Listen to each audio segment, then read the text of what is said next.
குயவன் வனைந்து கொண்டிருந்த மண்பாண்டம் அவன் கையிலே கெட்டு போயிற்று. அப்பொழுது அதை திருத்தமாய் செய்யும்படிக்கு தன் பார்வைக்கு, இந்த வார்த்தை நல்லது, தன் பார்வைக்கு சரியாய் கண்டபடி குயவன் அதை திரும்ப வேறே பாண்டமாக வனைந்தான். நல்ல கவனிங்க, அதே பாண்டமா வனையலையா, வேற பாண்டமா வனைஞ்சான். அப்போ இந்த பாத்திரத்துக்கு, இந்த மண்ணுக்கு மேல அந்த குயவனுக்கு ஒரு பார்வை இருக்குது. ஒரு பிக்சரை வச்சுட்டாரு, இப்படிதான் உருவாக்கணும்னு திட்டம் பண்ணிட்டாரு. இதற்காக தான் அவர் கரத்தில் எடுத்தாரு. அப்படிதான் உருவாக்கிட்டு இருக்கிறார். உருவாக்கப்படும் போது அது ஏன் கெட்டு போச்சுன்னா, அவர் நினைச்ச பிக்சர்ல அது உருவாகல. நான் அதை இப்படி விசுவாசிக்கிறேன், நான் தியானிச்சதை விசுவாசிக்கிறேன். அவர் உருவாக்க இந்த மண்ணு அவர் நினைச்ச ஷேப்ல வராததும் அது அவரே கெடுத்துப்பார் நான் நினைக்கிறேன். பல நேரத்தில் நம்ம போற ட்ராக்க அவர் தாறுமாறாக்குறாரு. பார்த்துருக்கீங்களா?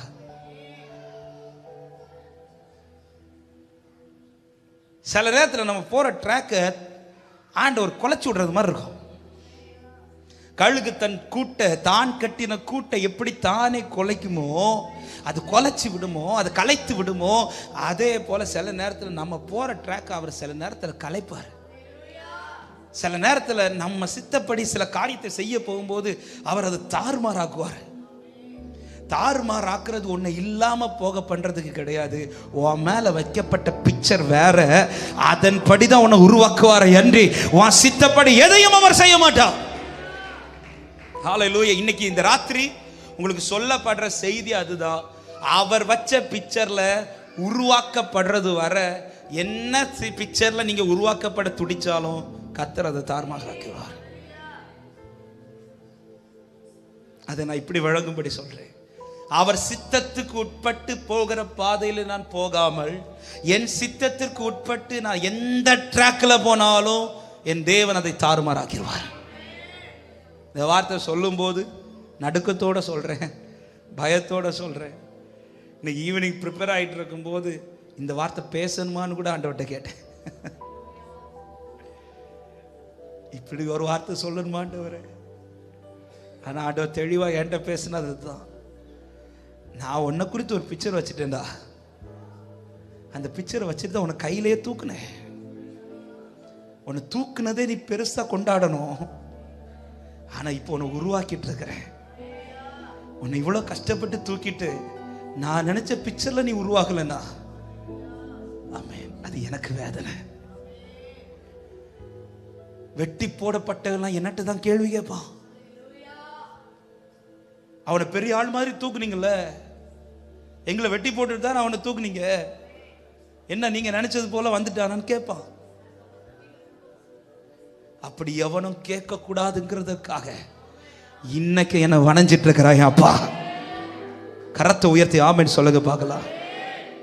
சிலது தாறுமாறாக்குவார். தாறுமாறாக்கப்பட்ட ஒவ்வொன்றும் அவருடைய சித்தம் இல்லாதவைகள். என் வாழ்க்கையில சிலவைகள் நடக்காமல் போனது அவருக்கு சித்தம் இல்லாதவைகள். என் வாழ்க்கையில சில தடைகள் வந்தது அவருக்கு சித்தம் இல்லாதவைகள். ஹல்லேலூயா, ஹல்லேலூயா.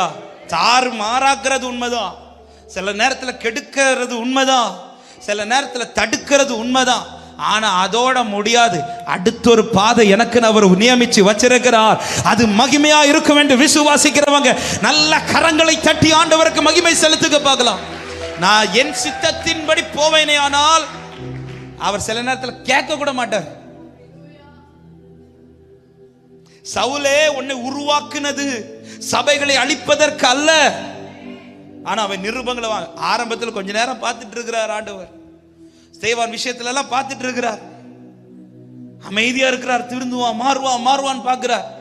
இப்ப நிருபங்கள் எல்லாம் வாங்கிட்டு சபைகளை துன்புறுத்த துவங்கும் போது அவன் ஓட்டம் ஜெயமாய் முடியவில்லை. வேதம் சொல்ல பாதியிலே ஆண்டவர் எல்லாத்தையும் தாறுமாறாக்கிட்டார். தாறுமாறாக்கினது அங்கே சவுலை அழிப்பதற்கல்ல, அதன் பிறகு அவனை உருவாக்கி திரும்ப வணைந்து அவனை எந்த சித்தத்தோடு இந்த உலகத்தில் பிறப்பித்தாரோ அந்த நோக்கத்தின்படி அவனை பவுலாய் உருவாக்கி அடுத்த ஒரு ஓட்ட வச்சாரு பாருங்க.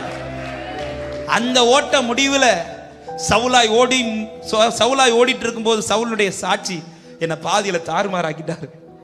பவுலாய் உருவாக்கப்பட்ட பிறகு பவுலுடைய சாட்சி என்ன தெரியுமா? நான் நல்ல போராட்டத்தை போராடினேன், ஓட்டத்தை முடித்தேன், விசுவாசத்தை காத்துக்கொண்டேன். ஜெயமுள்ள வாழ்க்கை. இயேசுவின் நாமத்தில் உங்க வாழ்க்கை ஜெயமா முடியணுமா? உங்க வாழ்க்கை ஜெயமாய் மாறணுமா? உங்க வாழ்க்கையின் ஓட்டம் சந்தோஷத்தோடும் சமாதானத்தோடும் ஜெயத்தோடு முடிக்கணுமா? ஒரே ஒரு தான், அவர் என்ன என் மேல வச்சிருக்கிறாரு அப்படி நான் உருவாக்கப்பட்டே ஆகணும். அப்படி போகிற பாதையை விட்டு நான் ஒரு ஸ்டெப் மாறினாலும் சில நேரத்தில் அப்படின்னா கேட்கலாம், நான் எவ்வளவு தடவை மாறினாலும் திரும்ப திரும்ப வனைவாரன். கடந்த வாரத்தில் செய்தியில் கேட்டேன், அவருடைய பொறுமைக்கும் ஒரு இல்லை, அவருடைய பொறுமைக்கும் ஒரு. கடந்த நாள் யூத் மீட்டிங்ல சொன்னேன்னு நினைக்கிறேன், இந்த பாத்திரம் ஒரு கதம் கெட்டுச்சு, ரெண்டாவது கிளியர் ஆயிடுச்சு. ஒரு கதம் கெட்டுச்சு, ரெண்டாவது வணைஞ்சு எடுத்துட்டாரு. நம்ம எத்தனை முறை கெட்டுட்டோம் தெரியுமா? இன்னும் வணைஞ்சு எடுக்க முடியல அவரால். இன்னைக்கு வணைஞ்சிட்டு இருக்கிறாரு. பல முறை வழி விலகி போன பிறகும் இன்னைக்கு வணைஞ்சிட்டு இருக்கிறார்னா அந்த மண்ணுக்கு பாராட்டப்பட்ட கிருபையை காட்டிலும் இந்த மண்ணுக்கு பாராட்டப்பட்ட கிருபை பெருசு.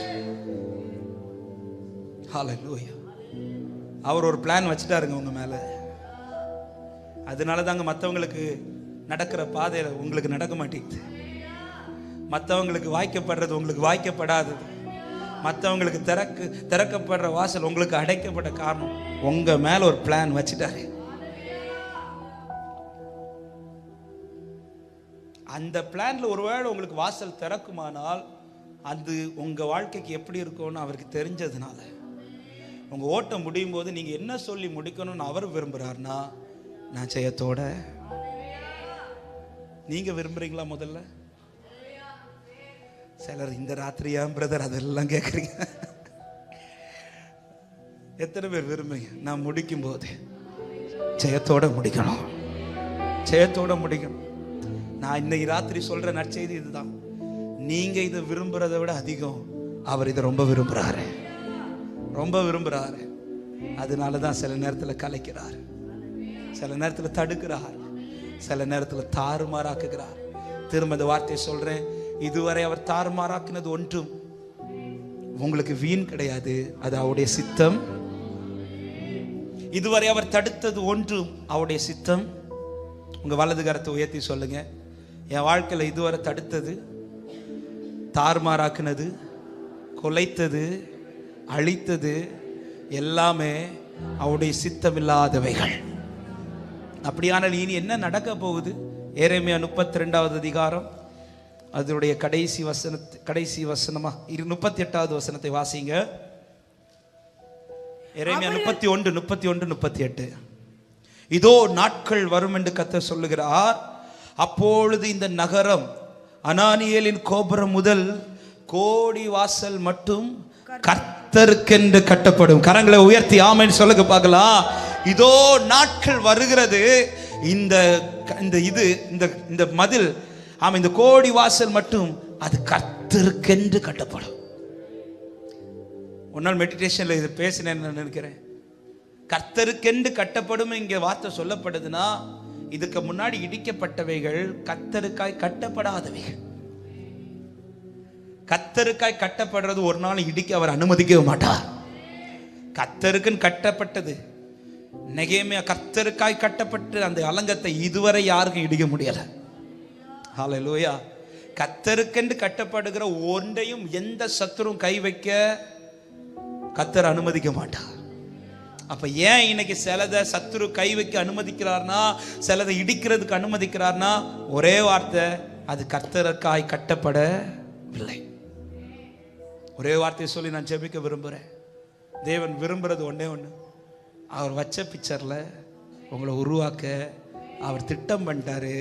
அதனால தான் அவர் உங்களை நடத்திட்டு இருக்கிறாரு. அவர் சிலதை தாறுமாறாக்குறாரு, சிலதை கொலைக்கிறாரு, சிலதை தடுக்கிறாரு, சில வாசல்களை அடைக்கிறாரு. இவைகள் எல்லாம் மற்றவங்களுக்கு பார்க்கும்போது சொல்லுவாங்க, என் வாழ்க்கை இல்லாமல் போகுதுன்னு. ஆனா நீங்க சொல்லாதீங்க, நீங்க புரிஞ்சுக்கோங்க, என் கர்த்தர் என்னை உருவாக்கி கொண்டிருக்கிறார், தேவ சித்தப்படி என் வாழ்க்கை உருவாக்கப்பட்டு கொண்டிருக்கிறது என்று சொல்றவங்க வலது கரத்தை உயர்த்தி